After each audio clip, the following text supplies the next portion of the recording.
Viewers, स्वागत है आपका हमारे YouTube चैनल लीगल इन्फॉर्मेशन में। आज हम बात करेंगे कि समझौते के माध्यम से किसी क्रिमिनल केस को कैसे खत्म कर सकते हैं। तो आइए शुरू करते हैं आज का वीडियो। जिन लोगों ने अभी तक हमारा वीडियो लाइक और सब्सक्राइब नहीं किया है तो आगे वो इसी तरह की लीगल इन्फॉर्मेशन पाने के लिए वीडियो को लाइक और सब्सक्राइब कर लें, ताकि जो भी वीडियोज आते हैं उनका नोटिफिकेशन उनको मिल जाए। तो दोस्तों, अगर कोई एक FIR लॉन्च हुई है, कोई विवाद हुआ है दो पक्षों के बीच में, मान लीजिए एक फर्ज करिए एक पक्ष ए है और एक पक्ष बी है, दो पक्षों के बीच में कोई विवाद हुआ है और ए पक्ष ने, जो प्रथम पक्ष था, उसने दूसरे पक्ष जो कि बी है उसके विरुद्ध थाने में एप्लीकेशन दी है FIR लॉन्च कराने के लिए, कार्रवाई करवाने के लिए। तब उस स्थिति में कॉम्प्रोमाइज कैसे होगा? उस स्थिति में जब ए ने एप्लीकेशन थाना प्रभारी या चौकी प्रभारी को दी है, संबंधित जो भी थाना और चौकी है, तो उसमें क्या करते हैं, थाना प्रभारी या चौकी प्रभारी जिससे भी आपकी बात हुई है, तो वो दूसरे पक्ष को, अगर वो बेलेबल ऑफेंसेस हैं तो उसमें ऐसे वो करते हैं कि दूसरे पक्ष को बुलाते हैं, और अगर नॉन बेलेबल ऑफेंसेस हैं तो उसमें तो वो पकड़ के ले आएंगे। लेकिन अगर बेलेबल ऑफेंसेस हैं तो उसमें वो दूसरे पक्ष को बुलाएंगे और उसके बाद एक बार बात करने का प्रयास होता है कि भाई क्यों झगड़ा हुआ। अगर आपका समझौता हो रहा है, कोई बात अगर ऐसी निकल के आ रही है कि आगे से ऐसी गलतियां नहीं होंगी, तो वो FIR नहीं लॉन्च करेंगे। आप लोग अपना डिस्कस करके बता दो, वो आपसे पूछेंगे। तो अगर आप दोनों पक्षों में समझौता हो गया है तो वो आप बता सकते हैं, लिख के दे सकते हैं कि भाई हम इसमें आगे कार्रवाई नहीं चाहते हैं, हम आगे से ऐसी गलती दोनों पक्ष नहीं करेंगे, और जो भी मैंने एप्लीकेशन दी थी वो लोगों के भड़काने में आके दे दी थी, हम इसमें कोई भी कार्रवाई नहीं चाहते। तो वो जो प्रार्थना पत्र आपने दिया है उस पर कोई FIR नहीं कटेगी, कोई FIR लॉन्च नहीं होगी, वो मुकदमा वहीं on the basis of compromise खत्म हो जाएगा। अब दूसरा क्या है? दूसरा पॉइंट ये है कि आपने, मतलब ए ने बी के विरुद्ध प्रार्थना पत्र दिया, उस पर FIR लॉन्च हो गई है, FIR कट गई है। अब क्या करना है?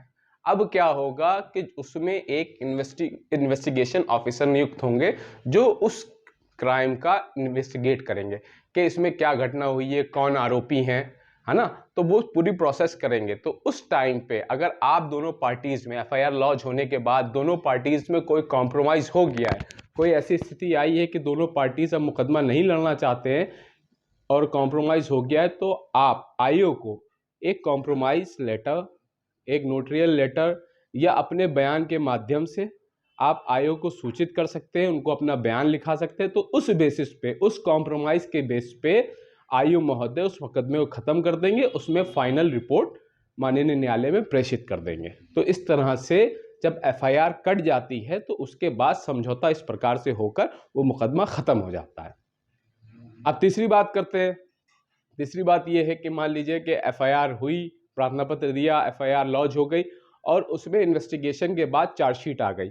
जब चार्जशीट आ गई तो वो चार्जशीट न्यायालय चली गई, अब उसमें मुकदमा चालू होगा, विचरण होगा। तो ऐसी स्थिति में आप क्या कर सकते हैं? ऐसी अगर बेलेबल ऑफेंसेस हैं तो आप न्यायालय में अपेयर होकर दोनों पार्टी कॉम्प्रोमाइज सबमिट कर सकते हैं। कॉम्प्रोमाइज सबमिट करने के लिए बेल कराना बहुत आवश्यक है। जो दूसरी पार्टी है, दूसरा पक्ष है, जो अभियुक्त है, उसको पहले बेल करानी पड़ेगी, तभी उसको माननीय न्यायालय सुनेंगे। तो आप बेल कराकर जो दूसरा पक्ष है, दोनों पार्टी कॉम्प्रोमाइज ऑनरेबल कोर्ट के सामने सबमिट कर सकते हैं, दोनों को अपीयर होना पड़ेगा। ये तीसरी बात हो गई कि चार्जशीट न्यायालय प्रेषित हो गई थी। ये तो बेलेबल ऑफेंसेस के लिए बात हो गई कि अगर बेलेबल ऑफेंसेस है तो हम इन प्रक्रियाओं को करके उसमें समझौता कर सकते हैं। अब बात कर रहे हैं non bailable offences, non compoundable offences जो भी हैं उनके बारे में। मान लीजिए, फर्ज करिए कि प्रथम पक्ष ने द्वितीय पक्ष के विरुद्ध FIR लॉन्च करा दी, चार्जशीट आ गई है। अब उस स्थिति में नॉन बेलेबल ऑफेंसेस में कॉम्प्रोमाइज कैसे पॉसिबल है? तो उसकी प्रक्रिया थोड़ी सी भिन्न है। उसमें आपको क्या करना होगा?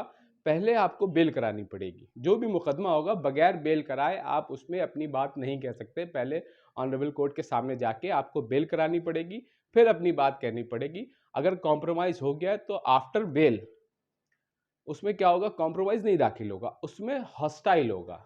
जो भी वादी होगा, जो भी वादी पक्ष के बयान होंगे, उसमें वादी अपने बयान में ये कहेगा कि हमने गलतीवश या किसी के बहकावे में आके ये FIR लॉन्च करा दी थी। चाहे वो बयान आपके जो हैं 161 के जो बयान है, जो पुलिस के सामने आपने बयान दिए थे उस टाइम पे, जब आप मुकदमा कराना चाहते थे, चलाना चाहते थे, उस बयान से ये बयान डिफरेंट होंगे।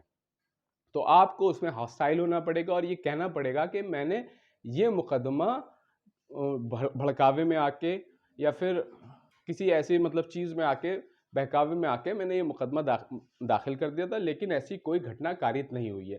तो on the basis of this evidences court इस मुकदमे को ख़त्म कर देगी। ये भी एक प्रकार का समझौता है, मगर ये प्रक्रिया जो कहलाएगी वो कहलाएगी हॉस्टाइल।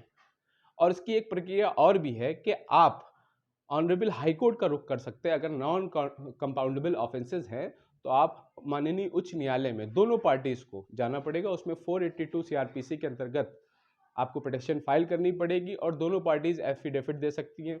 जो अभियुक्त पक्ष है वो 482 की पिटिशन फाइल करेगा। उसमें जब काउंटर के लिए कंप्लेनेंट को बुलाया जाएगा या उनसे जवाब मांगा जाएगा तो वो एफिडेविट पे अपनी बात कह सकते हैं कि नहीं, ऐसी कोई घटना कारित नहीं हुई थी और हम ये मुकदमा नहीं चलाना चाहते हैं। तो on these grounds honourable high court उस मुकदमे को, उस चार्जशीट को क्वैश कर देंगे। होप ये जानकारी आपके लिए काम आएगी। और आपके अगर कोई परिचित हैं, कोई जानने वाले जिनके साथ ऐसी कोई घटना हुई थी या जिनके बीच में कोई ऐसा विवाद था जो अब कॉम्प्रोमाइज़ की स्थिति में, तो ये वीडियो आप उनको भेजिए ताकि उनका निस्तारण ठीक से हो पाए। Thank you.